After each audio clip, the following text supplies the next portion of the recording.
కర్ణుడు ఆవేశపడడానికి ఒక కారణం. సాధారణంగా మనిషికి అసహనం ఎప్పుడు వస్తుందంటే తన మనసులో ఉన్నటువంటి మాట పంచుకోవడానికి ఎవరు లేరనుకోండి.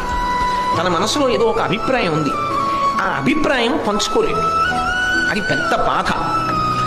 ఆ బాధని పంచుకోలేనప్పుడు, లోపల ఒక పెద్ద నలుగుడు ఉన్నప్పుడు మనిషికి చటుక్కున ఆవేశం వస్తుంది, చటుక్కున కోపం వస్తుంది.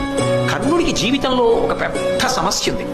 ఏమిటా సమస్య అంటే, కర్ణుడికి ధర్మరాజు గారి యొక్క ధర్మం మీద అపారమైన గౌరవం. కొన్ని చోట్ల బయటపడ్డాడు భారతంలో. ఇంకా అంతా ఇంత నమ్మకం కాదు, త్రికరణ శుద్ధిగా తిరుగులేని నమ్మకం. రెండు, కృష్ణుడు సాక్షాత్ భగవానుడన్న విషయం తెలిసిన్నటువంటి వాళ్ళల్లో కర్ణుడు ఒకడు. భారతంలోనే బయటపడ్డాడు. ఆయన నారాయణుడే, ఆయన వెనకాతల ఉన్నాడు కనుక ఖచ్చితంగా ధర్మరాజుకే పట్టాభిషేకం అవుతుంది.